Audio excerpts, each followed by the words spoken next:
guys, and welcome to another episode of Dial It Up. And this is Colossal Week! Yay! Colossals.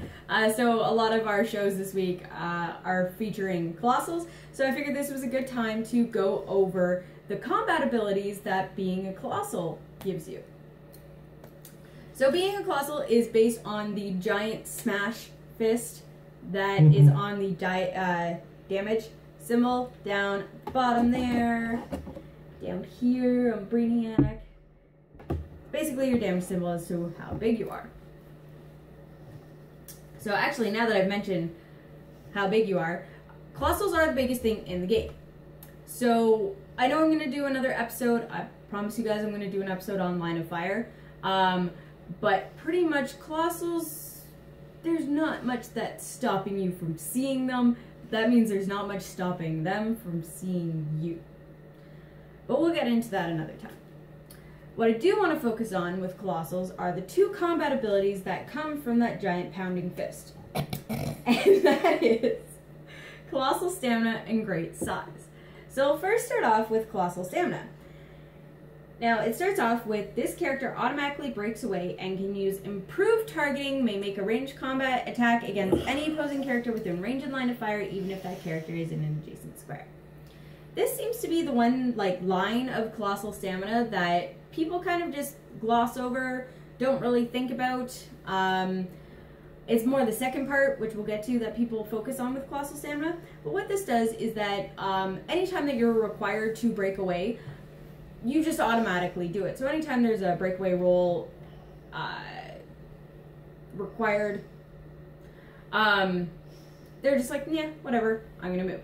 It's important to note that this doesn't mean that they ignore characters, because that has a different distinct ability within the game itself, and that this is just an automatic breakaway. So things that would say has to break away even if they normally wouldn't have to, that sort of thing, they still kind of get away with that because they break away automatically. Even when they're required to break away, they still succeed.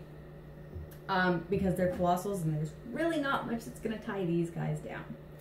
So the next part of that is their improved targeting, which allows them to shoot out of base. They could shoot in base and shoot out of base. Basically, they're allowed to shoot whenever the hell they want.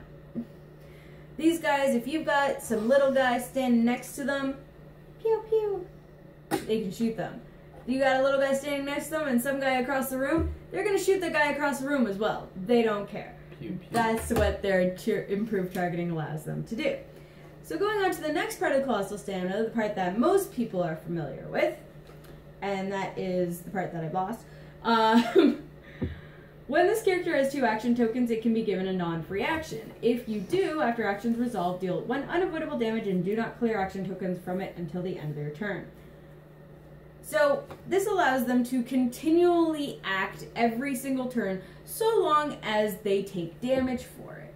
So normally a character who has willpower, is indomitable, ignores pushing damage, would take that second token but then have to rest the following turn and have to clear their tokens.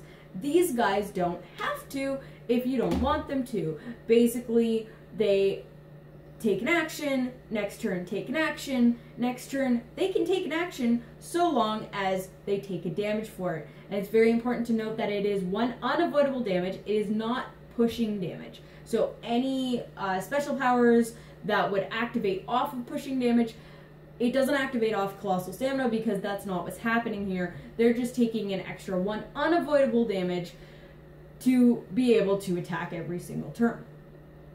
If you do take that damage, you won't be clearing at the end of that turn. You're just going to keep going. One of the most notorious ones for this right now in the current game is the power batteries. And moving the power batteries by just keeping tokens on them and giving them an action every single turn to be able to keep that power battery dial going and turning. The final caveat to that power is that this power can't be countered. Now, we have learned through the Outwit episode with countering that you can counter combat abilities. Now that would normally be something like Colossal Stamina or Great Size, except for the fact that it does have that clause at the very bottom there saying that you can't counter it. So you're not going to stop these guys from automatically breaking away, from being able to shoot anybody they want to shoot, or being able to attack everything on turn. And that's why these are the big bads. They're the big expensive pieces. They're the big long dials, because they're supposed to be these big scary things that are coming after you. So the next thing that this colossal damage, what is it actually called? It's just called Colossal. So what the colossal damage symbol gives you is Great Size. With Great Size, this character ignores other characters' plasticity, can use improved movement, ignore elevated, ignore hindering, ignore outdoor blocking, and may move through squares adjacent to or occupied by opposing characters but still needs to break away normally. Now, even on that, that is actually just, that's the double circles with a line through it on the improvement chart. It does say have to break away normally, but because they also have this power in conjunction with Colossal Stamina, they still automatically break away. So they don't really care about that part. But it allows them to move around the map freely with ignoring elevated, ignoring hindering, ignoring outdoor blocking. They still don't ignore indoor blocking because they're not moving through that blocking. They're basically moving over all of this stuff. So indoor blocking is still going to stop them. But outdoor blocking, no. And they ignore other characters' plasticity.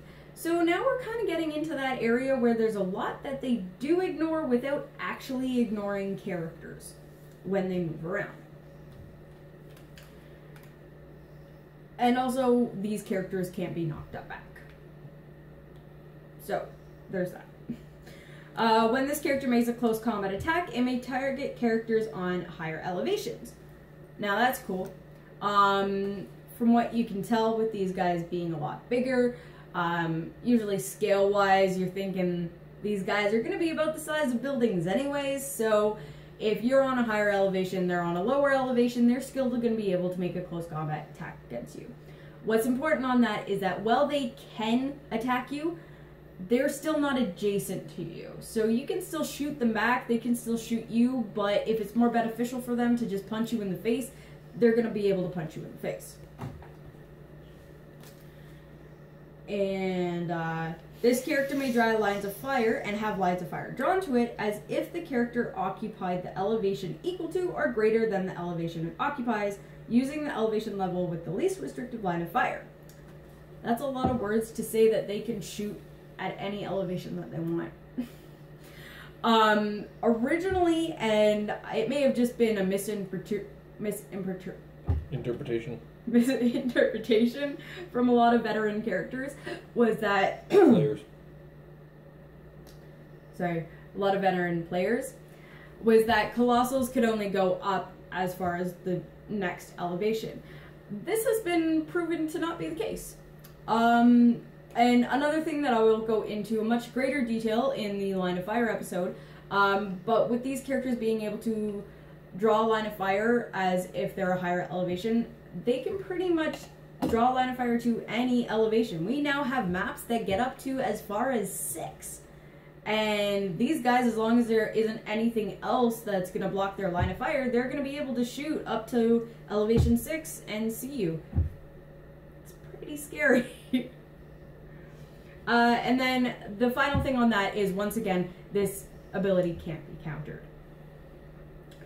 So these guys are pretty beastly, but their powers, their dials, their special abilities, even their size, makes it pretty obvious that these guys aren't going to be your usual run-of-the-mill characters that are going to be run every day, and it's going to take it a little while for you to be able to bring these guys down.